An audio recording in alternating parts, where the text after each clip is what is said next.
Welcome back to the Fast Lane Lifestyle.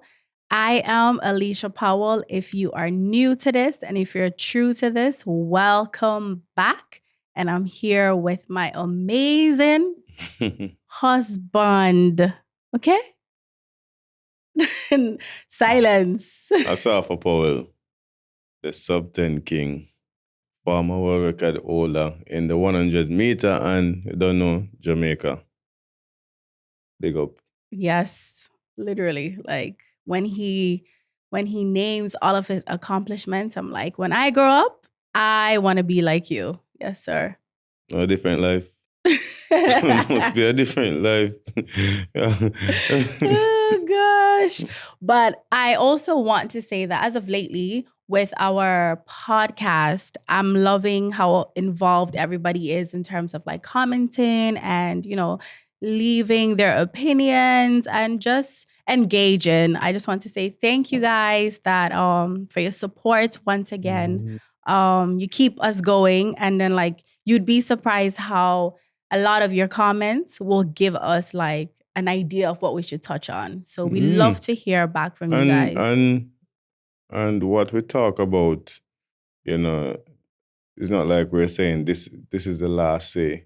Everybody can, give your own feedback, when we, make a comment or suggest something, we expect, people to, come back and, give their own opinion, because everybody has an opinion and you're entitled to your opinion. Yeah, we love to have the respectful like debates. So always remember to leave a comment and leave a rating if you are listening to the podcast on audio alone and if you're not watching the video. But today's conversation, we're actually going to be talking about age gap. What age gap is too much in dating, and also what impact does a significant age gap have in a partnership or in a relationship, in a marriage, whatever the case may be. So comment below. We want to hear from you, your thoughts, and let's be respectful to each other. I have to throw that in, okay? So what do you think? What age gap is too much? And then what significant impact? So it's two questions.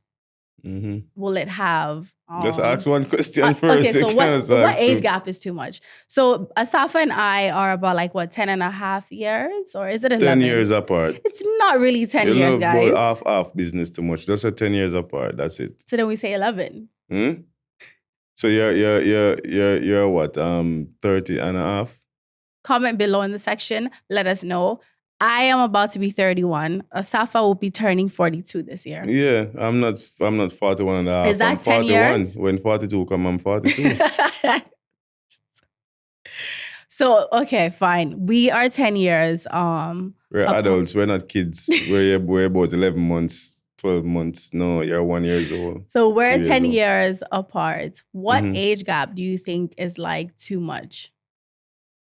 It all depends. It all depends. Depends on where the age gap starts and where it finish. What? It depends on where it starts and where it finish. Because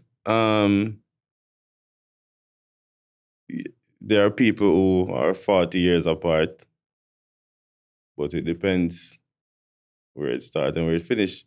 Because if you're, I feel like he's really trying to answer like politically correct. If you're, it does depends. Because there are people who are probably 50 and dating a 30-year-old. Okay, so let me reframe people who are 40 dating a 20-year-old. Let me reframe this. Your daughter came home. Avadi comes home. Mm-hmm. What age gap would be too much for you where you'd be side-eyeing?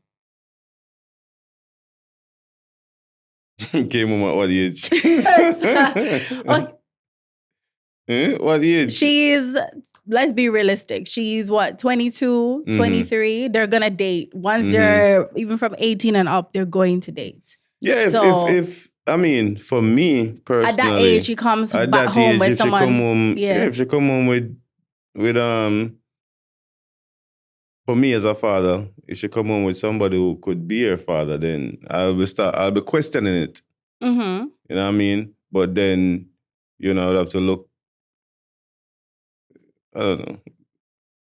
I don't know. Comment below. I feel like if you are with someone and it feels like you're forced to grow up, or in a sense, not necessarily in a good way, but meaning like you are rushing a life experience when you're not supposed to be there. Like I always talk about not being, I guess, not the term forced, right, but not experiencing life experiences before it's time. Yeah.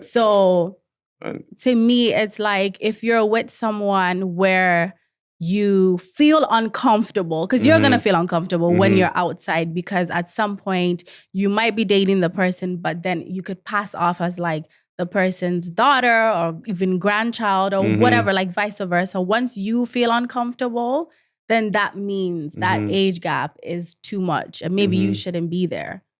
Yeah, that's true. And you have some women who mature very fast. Maybe you're like 25 and like you're in your 25 circle and you feel uncomfortable. Feel like you don't fit in that circle. You feel like you fit in an older circle. There are people who just think old, feel old, want to be around that type. I mean, I would say that I am more like of an old soul, more mature in that sense. But that doesn't equate to me going to jump like 10 steps ahead of life. I mean, if it's real love still, if it's real love, I think, it's acceptable in a sense. But if it's where it's for benefits, then that's where, it becomes a issue. But if it's real love, people 20 years apart fall in love. 30 years apart fall in love. So, if it's real and genuine, because it's a problem when parents get involved in kids' love life. In sometimes their kids' love life. Sometimes it's for the best, because you see something, or maybe you see the person doing something and you're trying to explain to the kid that some or person have a past, and you're trying to explain to your son or your daughter that, or just in general, you're just trying to protect. Yeah. But you can't they can't just bring somebody, and I'm just starting to assume and wanting to pick, a husband or a wife, for my kids, so they have to make their decisions. But there are some in some cases where, parents, definitely can step in. And, in form of protection, because sometimes it is needed. It is needed. Because again, you might not be too mature. You can be groomed into certain situations. So that's important. But yeah, like I was saying, I think it really stands on like your comfort level. Like if you are embarrassed or you feel like you don't want to be outside as much, and that means that's just some place that you shouldn't be. In terms of like impact in like a relationship, I think for me, it could work, but then sometimes I think it just depends on maturity. But then maturity doesn't always mean that the one that's older is going to be mature, or the one that's younger is going to be the mature one. It could literally be vice versa, right? But it's like, I feel whoever is more mature in the relationship will end up holding more of the emotional toll.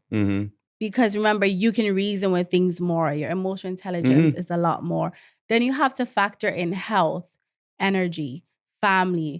Has he or she been previously that's why I said married? That's why I said kids. where the age gap finish. Yeah. Because if it end at 80 years old,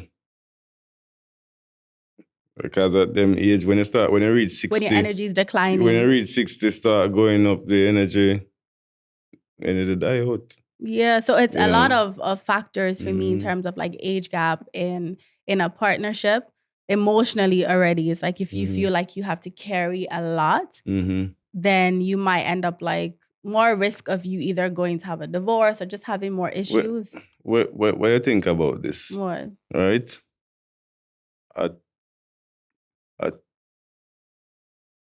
30-year-old. Yeah. No, let's say a 20-year-old. Okay.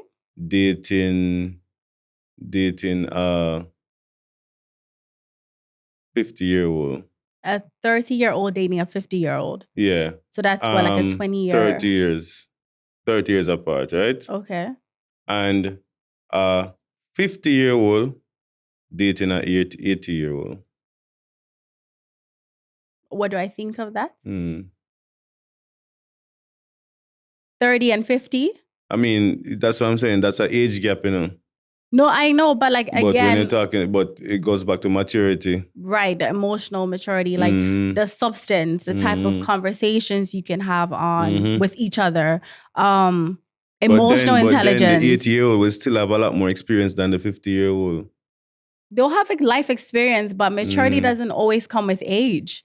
You'd be very surprised that somebody would be 80 and their mindset is still of a 20-year-old. Exactly. That's my point. That's what I'm saying. Somebody 25, you know, their maturity could be, you know, of a 35-year-old, you know, 40-year-old, you know, so it's tricky. But also to me, right, the other factors is like health. So if you're going to date someone that's older, health, then you have to think of like, are you going to be able to handle when their energy starts declining, retirement? Because remember, they'll end up retiring before you. So you guys will be at different stages of life, like at different points, especially when the age gap is so drastic. Younger out there. What? And then younger fish to fry. Eh? No, so all of that's serious. So I think tough conversations need to be had. So whether he or she has been previously married before, do you want more kids? Like all of those discussions need to be had in order for it to be kind of like not seamless, but to help avoid a lot of when it comes to kids, you know, I find it more, well, I think the ratio. And guys, this is where you can jump in and say, no, this, that. I think the ratio is like 90% women that date older and like a 10% men date older. And when we're talking about older, what like? But that's why because if you're 25 and I'm 26, that's still older. You know? No, but that's why that question was, what age gap before we even got into partnership, because it was two questions. What age gap is too much that society naturally will frown upon or be like, this is wrong? Like, where is it too much and where is it like, okay? Yeah. So we can leave it to our viewers to answer. Yeah, everybody can put in their thing, but I think 40. Like to stop at 40. 40 years? 30 years apart. It's too much. I think mine was like between 20, 25 and up from there. Yeah, that would be mine. Okay, so. Because the reason why I said that, because you have men in their 50s still very fertile, still, you know, very active in certain ways is when you reach up in that. Right. Yeah. Because you have to know yourself and know if you can keep up, you know, like if you know you're going to date someone young, you have to kind of be fair in terms of life experiences, because it's kind of like maybe in a sense you might cheat them out on certain things because you've like, I've been there, I've done that, I don't need to do that. But then, well, he or she hasn't been there or done that. So that's where I go to say, don't put yourself in situations, don't force yourself to grow up before your time. Because it will happen. You will get there. Don't cheat yourself out of certain experiences either. Because the worst thing for me is like, we have to do this life one time. That's all we get, right? You don't want to be in your 80s, or hopefully, God willing, you get to see your 80s and are like, I shoulda, coulda, woulda, I should have done that. Set your boundaries, know your goals, have your bucket list, whatever it is that you want to do in life. Make it happen. You're obviously, I'm not being a brat in saying that don't be selfless, but there are certain things that should be like your non-negotiables and like stuff that you want to do that, you know, will complete you and things of that sort. But switching a little bit of our topic, it's still in the whole terms of like relationship. We're really gonna get your guys' brain going. Don't get mine though. Do you think that sharing passwords with each other is a sign of trust? Do you think couples should do that? I mean, I don't see a problem with that. But do you think that's what forms trust? Like, is that really like the big factor, the foundation? It all goes back to like past experiences that you guys have had.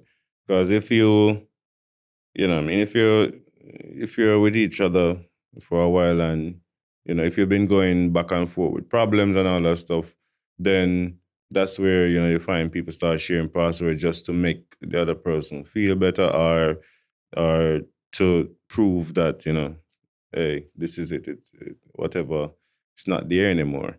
But then you have people who just share everything. Right. From the get-go, you know, everything is just open. They don't even have a password, you know, on their phones and stuff like that. But if somebody is hiding a password, or if you can call your husband or wife and say, can you check this for me? Right.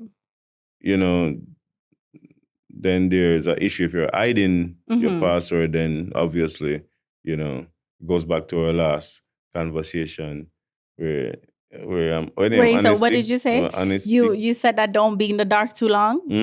Don't be in you're going to the dark. The thing is, if you keep hiding stuff like that, the person will go ask, and it does depend on the type of relationship you have as well. I guess my take is like, I don't really think that solidifies anything, because password and no password, if a person wants to cheat or do whatever they want to do, they will be able to still find a way to do it. I think that trust is formed over time. You give people time to prove themselves and half of the time is by the littlest things they do that proves that, hey, I am reliable. You can count on me. You can trust me. Like when you're in need and they show up, or just them sitting down and paying attention and be like, wow, Asafa looked like he's thirsty. I'm going to get the water. You don't even have to ask. I think it's things like that that forms and builds the foundation of trust. And those like passwords and stuff like that is just like the little like icing on top of the cake for me. I don't want my male friends to think I'm selling them out, you know. So don't question me too much about the please, password. We need to have these types of conversations. No, man. It's not about selling out anyone, because everyone's relationship is different. I don't know what you're going through, but trust is built on more than just a password. That's just like an icing on top of the cake. In case there's even an emergency, you shouldn't be like holding on to something because you're afraid of whatever. But then again, you have some people, some women who actually purposely try and find something, you know, find a problem, you know, because if so I can understand why some people slap them phone.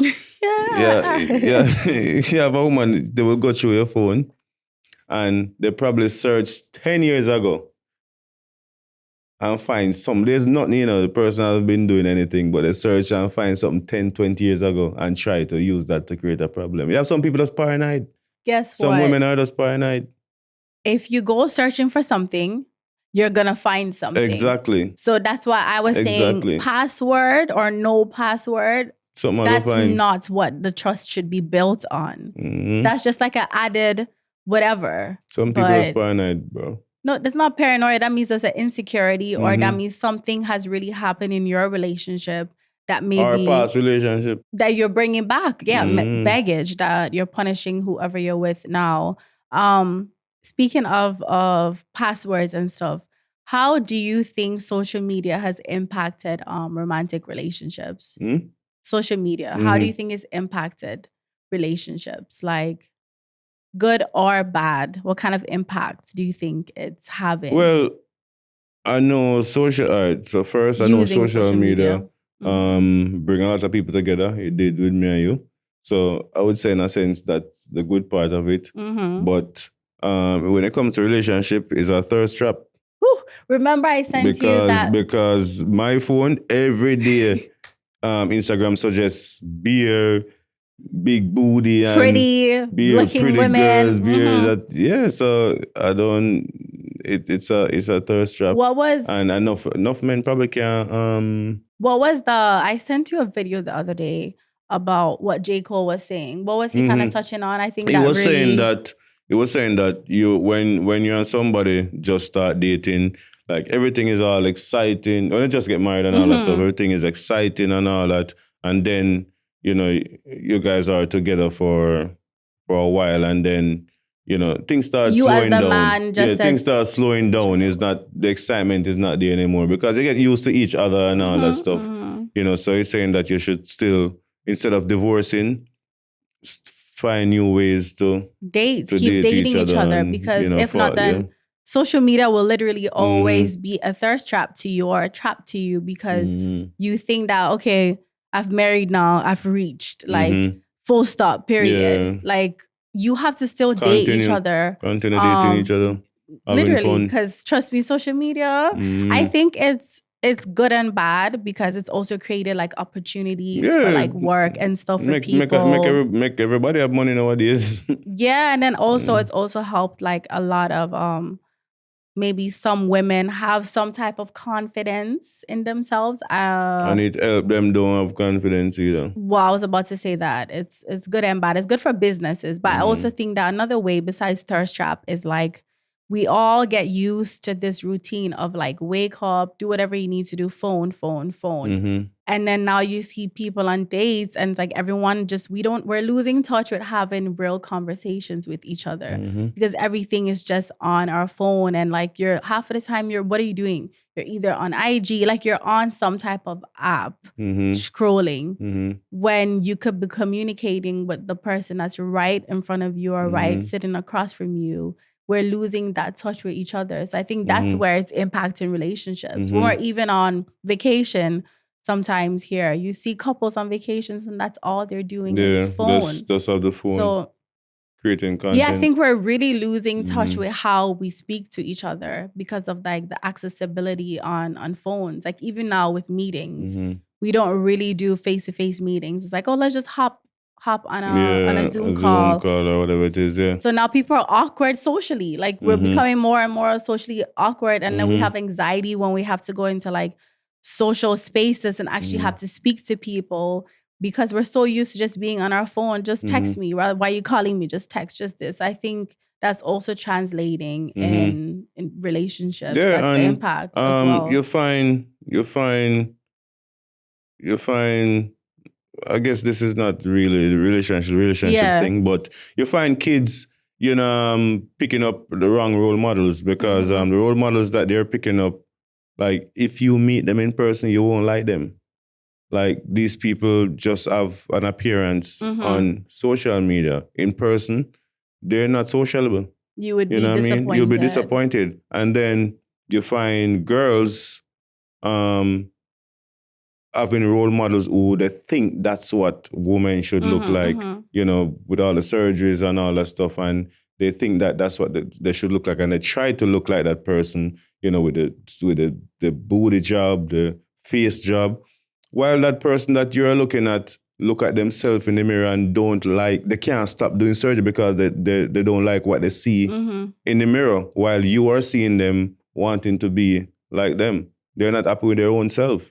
Yeah, I think that's the other thing is social media's the bad side of it is if you're going to be on that app, if you have kids, obviously they're gonna grow up. We're on it right now. And I would say, thank goodness that I have some type of like self-love into myself and, like flaws and all, I'm confident in who I am. I think that's so important because no matter the people you look at, the people you admire, no matter what, there's some type of filter, there's some type of edits on top of all of that. So it's like we can't ever arrive at the beauty standard. It's always like this whole striving for perfection. And then especially for us women, it's been drilled in us from when we were young. Like we were having this conversation the other day and I was saying the beauty standard for women is so hard because we grew up playing with Barbies, and Barbie had slim waist, nice perky breast, a nice little itty bitty booty, and she's like small and nice long hair,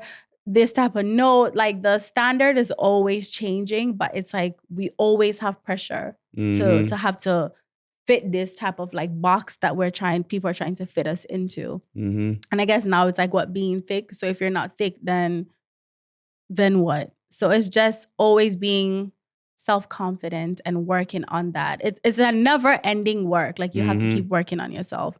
But yeah, I think in a relationship, that's definitely the impact, is like not communicating with each other. You will literally be sitting next to each other and sending each other jokes on your phone. When you could sit down and talk to each other and say the joke or something. Like the other day, I sent a message to somebody, a joke. Sent a joke to somebody or something like that. Yeah.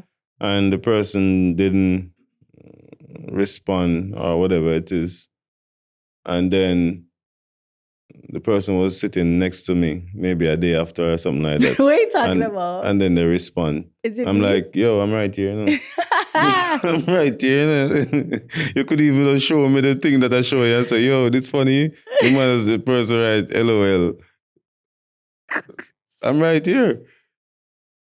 I guess so. In a sense, do you think that, are we creating like a sense of like loneliness? Because the reason why I say that is like now we don't call each other. It's like, oh, we check in through memes. Like there is no like actual like human to human touch, human to human connection. It's like, oh, well, I sent you a meme. You replied, so I know you're good. Like, reply what?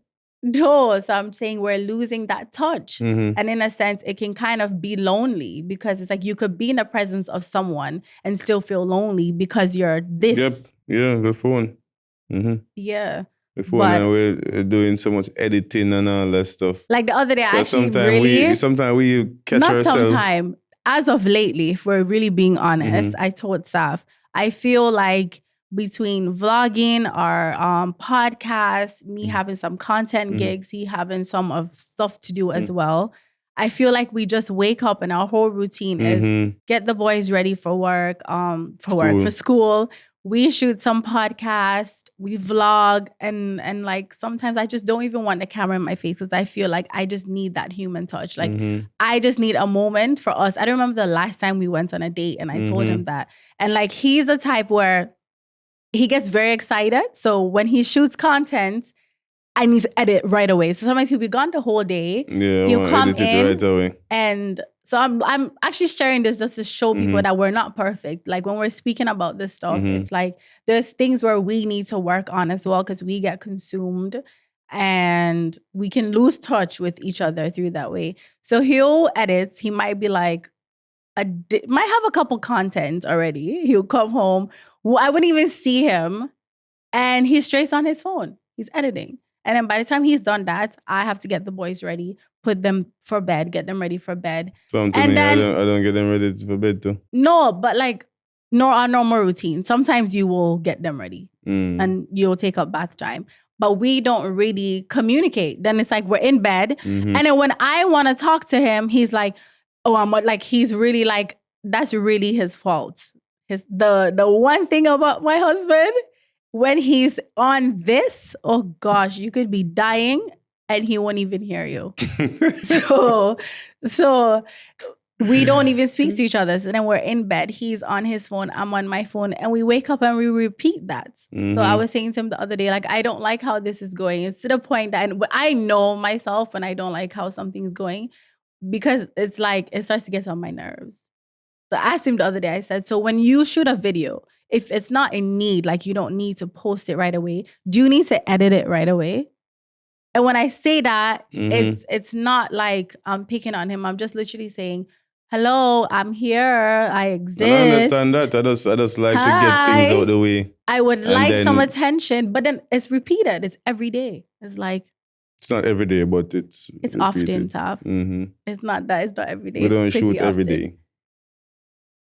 Oh, how many days this week have you shot content? 2 days. kept stuttering. 2 days. Yesterday, I will give him this. I haven't been feeling well. I know you guys can be like, oh, she's always sick. Guys, my kids are always drinking from everything I drink. So have a little like stuffiness. Mm-hmm. So he took care of me yesterday. But I would say that was probably the only time we actually sat down and spent time together. It's like we're with and around each other, but we haven't had that connection in a while. Which connection is that? So this is our therapy session. No, it's just like being able to actually sit down and talk to you. Like, what's up? What's really going on? We haven't had that. You chat too much, man. See, and this would be his response, guys. When it was fresh and new, he wouldn't even like be on his phone. He'd be like, oh, remember what J. Cole said? You know, you have to keep the flame burning. Whatever, man. Okay? Whatever. All if right? somebody else do it, if I don't do it, because you're never like, this is the only thing you like to do. What do you mean? Podcast. This is the only thing I like to do. That's not true. I like shooting my content. You don't like to do the, well, you like to shoot your own content, but when it comes to like the other channel, but I'm not talking about this major channel, you don't like it. It's not that I don't like it. I think it's like if I got more one-on-one time with you, maybe I would actually be like, hey, fine, I will do it. Do what? You're literally deflecting right now. Because I'm not talking about social media. I'm talking That's what we're talking about. No, I'm not talking about media. us shooting content. I'm just saying sometimes it consumes a lot of our time. And I agree. That we don't get one-on-one time. And I'm saying I don't feel the connection. I agree there. When I'm ready for one-on-one time, you're on your phone editing. So this says that we need to go back to how we were doing once a week. We're going to date each other. In the mirror shooting content with toothpaste or with your... So you don't come after me. No, I'm not saying that I'm innocent. Of course, I have stuff to do. But I think we need to be more intentional. Don't say no, you. No, but you are a little excessive. No. He's excessive. Before you're excessive. Before you say touching, like, when you don't... because I was trying to fill out some tax information. Exactly. And that's not even me editing. I need to fill out some tax information. It was on your phone. Anyway, he's excessive. And even the kids will try and be like, Daddy. All our training group know when he's on the phone. Leave me alone. Leave me alone. Like, what's that thing? Monkey see, monkey monkey doing something else. So, do you... He's going to do better. We're going to do... It turns straps. I'm not even going to take him on. Booty everywhere. Bikini. You realize everybody does a post bikini? I have one last. Yeah, that's why you're always on your Instagram. And it's not like them get free bikini as their own, not even bikini, lingerie. Bikini is fine because, I mean, it's tricky. The bikini, lingerie. Lingerie is not reserved again for the special person. It just mirror.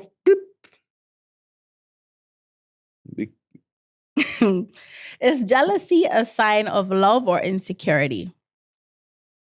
Asking y'all that insecurity. Too. Jealousy is a sign of insecurity? I feel so. Why do you say that? Why? Because you're jealous. The person has something that you don't have. Or a person doing something that you can't do.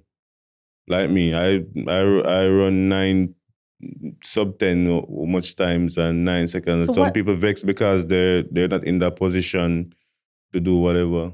I understand that, but what about in a relationship? In a relationship? Pretty much the same thing. So you, like, let's say your partner is, I mean, I know there's unhealthy, I feel like there's a difference. There's unhealthy and healthy jealousy, or do you think is there a difference between that? Healthy and unhealthy jealousy? No? It's still just insecurity. I mean, I agree with the fact that it could be an insecurity because you are either insecure within yourself or something has happened in your relationship that has now made you jealous or insecure over certain things. So it could be like your partner having a conversation with a female and maybe in the past, like, she would get friendly. You he might want get that conversation and you're not getting it. That, or sometimes too, it could be like, sometimes I find men are, not that it's intended, but sometimes intentional. You guys are a little too friendly and jokey. That's and true. then you don't read the room, but then as a woman, women can read women's intentions. Mm-hmm. So she can read that. And then she starts to feel a little, I guess, I don't know if that would be a little bit of like jealousy and insecurity together. Yeah, because you feel like the man are going to take on a challenge.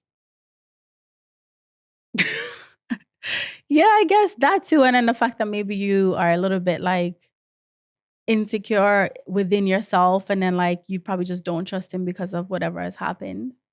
Because like with me, if I see that you're getting too friendly or whatever, I'll wait. I mean, it's happened in the past, and I will tell you that when we're home. By the way, next time read the room, because men need this decorum. Read the damn room. Yeah, and I'm a friendly and the person. Book.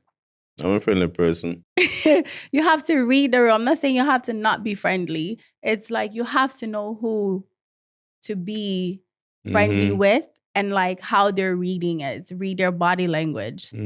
Take your time, study them. Because women give a little hints of like, So it's like, once you see that, then you keep the conversation like short and sweet. So it's spicy. That's how. I don't know about the spicy part, but I just think we, as humans, we all have to like, sometimes it's little habits like that will cause jealousy in a relationship. You know what it is? In these situations, the men are the innocent ones. Because you're out. No, what I'm saying is you're out and you're with your wife or your girlfriend and you're having fun. Then our next girl is you them look at it and say, yo, I can't take where this girl man, or I can't get her man, or I can't get her man to give me attention. Because that's how women can't get this woman to give me attention. So I'm just going to go talk to the man and she going to feel away. Women do them stuff intentionally other times. Yeah, but then I would... Like, the conversation could be about, you drop your something down there, and that's the conversation, and you're just like, oh, cool, thanks. And then the woman might probably feel away. So the conversation, sometimes just a simple conversation, not even a conversation. No, I guess then that's where to me it would be insecurity.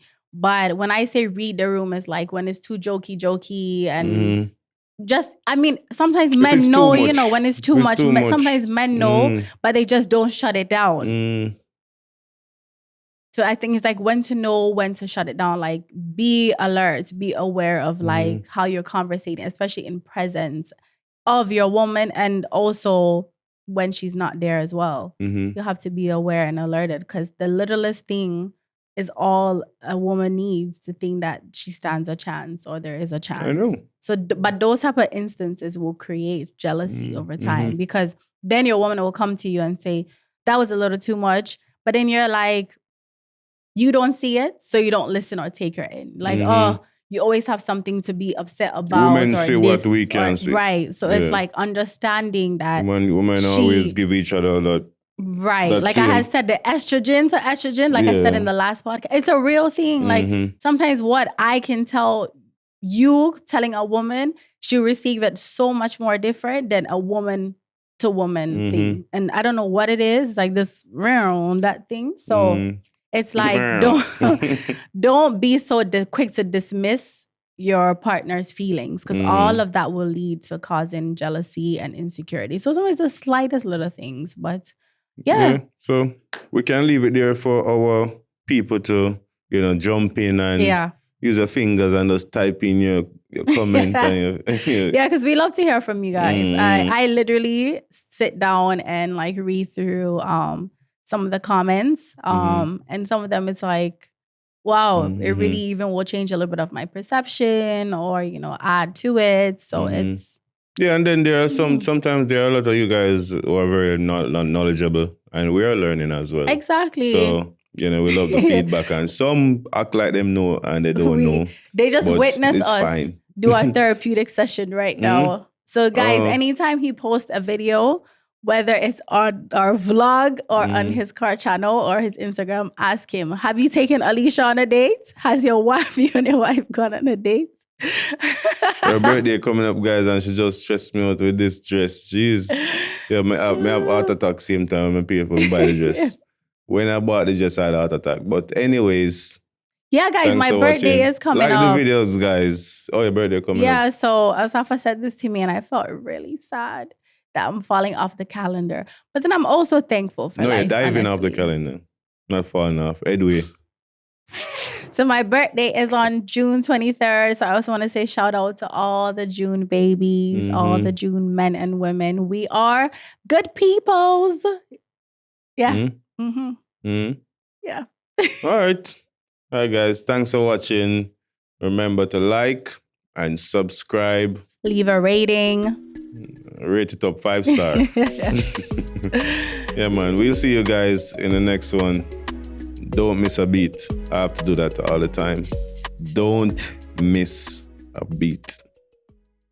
Putum. Putum.